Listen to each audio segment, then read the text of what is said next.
జగన్మోహన్ రెడ్డి గారు ఏవైతే అంటే మా కేడర్కి అర్థం కావాలి, ఇటు మీడియా వరకు కూడా నేను చెప్పుకున్నది ఏంటంటే, మొన్నటి రోజున ఆయన మాట్లాడుతూ మా చిన్నాన్నయ్య ఎవరు చంపారో ఆ దేవుడు తెలుసు అంటాడు. చంపినోడే దేవుడు తెలుసు అంటే ఇంకెవరు చెప్పుకోవాలి ఇక్కడ? అంటే అబద్ధాలని ఎంత దారుణంగా చెప్పగలుగుతున్నారు, ఎంత అంటే ఏ మాత్రం బెరుకు వణుకు లేకుండా ఆయన అబద్ధాలు చెప్తున్నారు. కాబట్టి కేడర్ మొత్తం కూడా ఆలోచించాల్సినటువంటి అవసరం ఉంది ఇక్కడ. అంటే ఎంత బరితెగింపుకైనా సరే ఈరోజు వైసీపీ పార్టీ సిద్ధంగా ఉన్నదన్న విషయాన్ని గమనించాలి. ఆ ఒక్క మాట రాష్ట్రం మొత్తం ఒక పక్క నుంచి సిఐడి సిబిఐ అందరూ కూడా ప్రయత్నం చేస్తున్నారు. ఎవరిని అరెస్ట్ చేయాలనేటువంటి దాని మీద ఉన్నారు. 5 సంవత్సరాలు గడిచింది, ఇద్దరు చెల్లెళ్ళు కూడా మాట్లాడారు. అయినా సరే ఏ మాత్రం లేకుండా మాట్లాడుతున్నాడు. అది కాకుండా ఎక్కడికక్కడ కేడర్ని నిర్వహిస్తున్నాడు.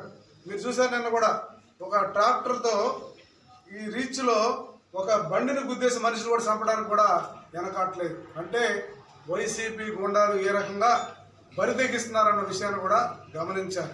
అంటే ప్రజలను భయభ్రాంతులు చేయడానికి ఒక పథకం ప్రకారంగా ఈ ఎలక్షన్ ముందే చాలా మందిని ఇబ్బంది పెట్టాలనే ఉద్దేశంతో జగన్మోహన్ రెడ్డి గారు ప్రయత్నం చేస్తున్నారు. అయితే ఆ ప్రయత్నానికి మేము కూడా సిద్ధంగా ఉన్నాం. ఎందుకంటే ఎక్కడికక్కడ మా శ్రేణులు కూడా చాలా జాగ్రత్త వహించాలి, చాలా అప్రమత్తంగా ఉండాల్సినటువంటి అవసరం ఉంది. అంటే ఒక సీఎంఏ అంత పచ్చి అబద్ధాలు మాట్లాడుతున్నప్పుడు ఇక మన మామూలు వాడికి ఏ రకంగా ఇది సరిపోతుందనేది మనం చూసుకోవాలి. అట్లాగే రేపు చంద్రబాబు నాయుడు గారు మళ్ళీ బాపట్ల అంబేద్కర్ బొమ్మ దగ్గర అంటే జమ్ములపాలెం బ్రిడ్జి దగ్గర మీటింగ్ పెట్టబోతున్నారు.